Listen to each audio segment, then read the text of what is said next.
Eu sei que vão associar essa figura de linguagem que eu vou usar com a pessoa do Bolsonaro, mas não é. É uma análise meramente política mesmo. Minha tese é a de que o Bolsonaro, se não criou, pelo menos levou ao extremo um tipo de engajamento: o militante corno. Salve galera, eu sou o Maurício Ricardo. Quando fizeram zoeira com o presidente semana passada, porque ele teria sido traído pelas duas primeiras ex-esposas, eu cheguei a comentar aqui em vídeo. Cheguei a comentar, mas esqueça, o que eu vou falar aqui não tem nada a ver com a vida sexual de ninguém. Eu vou fazer um paralelo. E acho difícil alguém bem intencionado não concordar comigo depois. Vamos aos fatos dos últimos dias. Bolsonaro passou meses preparando a militância para um ultimato. Palavra dele, ultimato. Ultimato é ultimato. Se você diz para o seu filho, é um ultimato, a próxima vez que você não fizer dever, eu vou tomar seu celular. Aí o menino não faz dever e você não toma o celular, já era. Não adianta dizer, olha, eu falei que era ultimato e não foi, mas dessa vez é um ultimato. Ele não vai te levar a sério. Ele testou você. Ele viu que você estava blefando.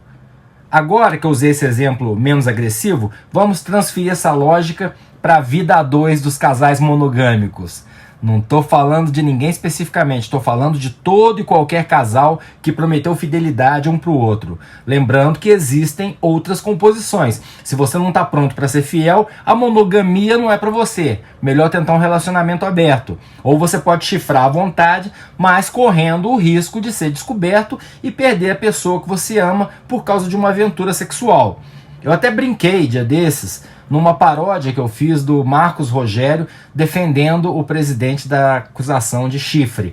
Como eu publiquei lá no Twitter, e hoje é sexta-feira, eu vou botar aqui para você assistir. É curtinho e vai me ajudar a prosseguir no meu raciocínio. Criou-se, senador Girão, uma narrativa sobre uma suposta cornitude presidencial, vai vendo, Brasil, quando existe uma inequívoca distinção entre o homem que está corno e o que é corno. Ser corno pressupõe aceitação. Todo corno é manso. Ora, o presidente não é corno, ele esteve corno. Ele se divorciou tão logo soube da situação em duas ocasiões. O que é diferente do corno, que ao saber da traição, permanece em matrimônio como se nada tivesse acontecido. Nunca vi um corno que pede o divórcio e aceita abrir mão de parte do patrimônio. Então, o que eu falei aí brincando é uma coisa na qual eu acredito e comentei no meu vídeo sobre o chifre presidencial.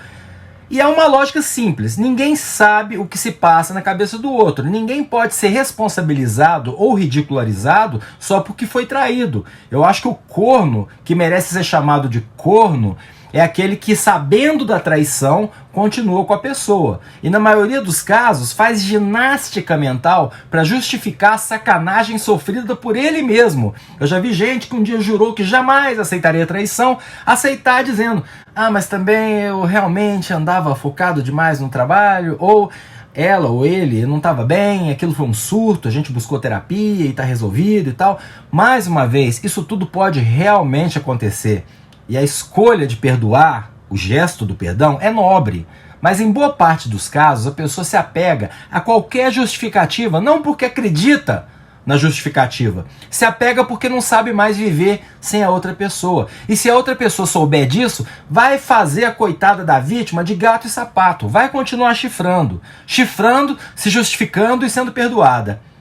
É isso que transforma a pessoa em corna. O que me traz finalmente, desculpe a volta gigante, hoje é sexta-feira, podemos ser mais a menos, o que me traz ao bolsonarismo.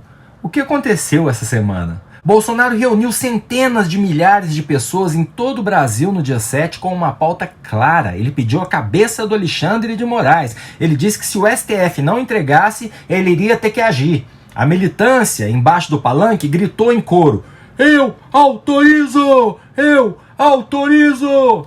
O que, com toda certeza, do ponto de vista jurídico, transforma cada uma dessas pessoas num antidemocrata, num golpista deslavado, num populista que acha que o presidente está acima da lei. Nunca é demais lembrar que o impeachment da Dilma e do Collor, para citar os últimos exemplos, seguiram todos os ritos processuais devidos e previstos pela Constituição.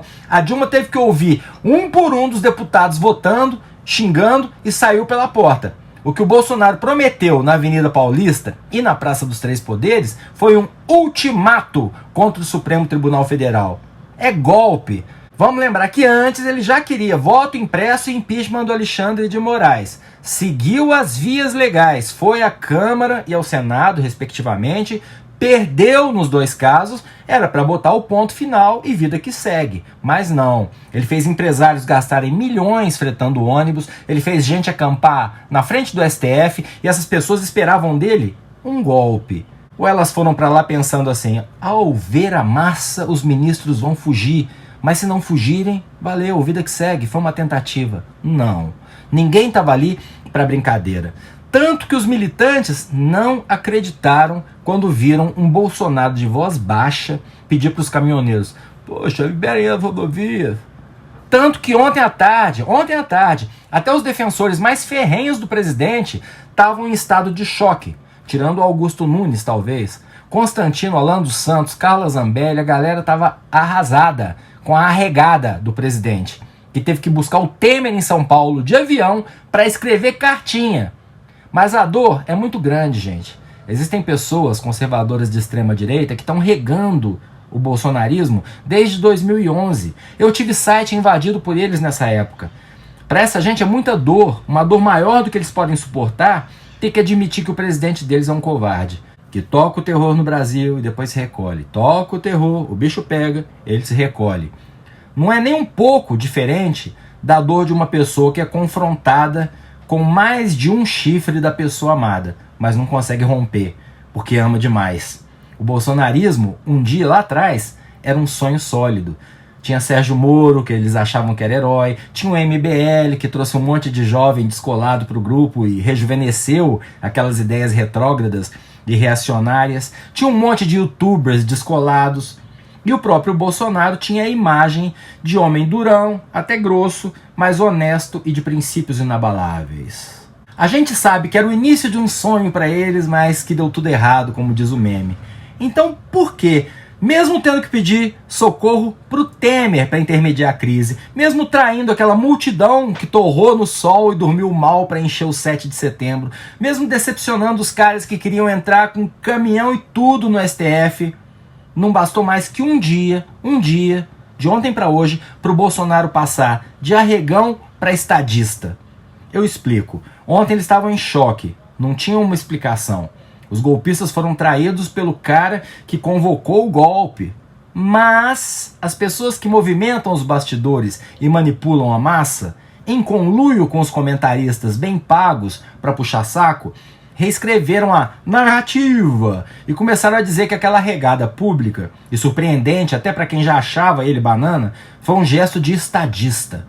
O Alexandre Garcia disse isso, o Onyx gravou vídeo dizendo isso.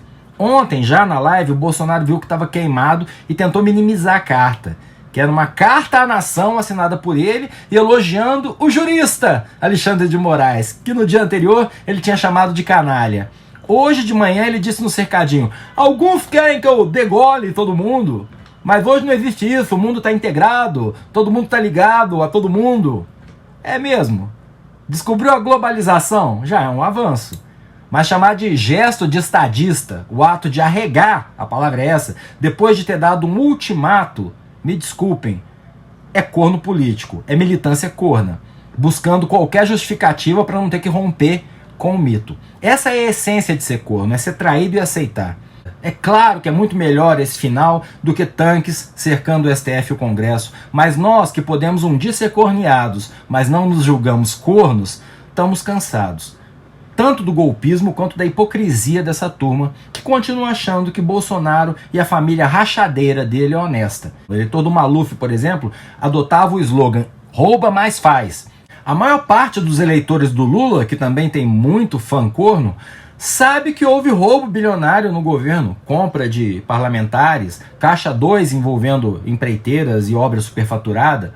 Num segundo turno, entre Lula e Bolsonaro, eu vou votar no Lula sem chamar ele de mito ou de incorruptível. Vou votar no que não é golpista, no que não ameaça fechar o Congresso, no que já sabia o que era globalização desde 2003.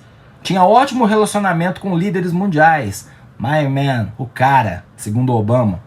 Já Bolsonaro é uma vergonha planetária, é tudo menos um estadista. A gente precisa fazer essa reflexão porque, principalmente na era das redes sociais, a verdade é fluida, tudo é muito rápido. As pessoas tendem a se esquecer da história recente.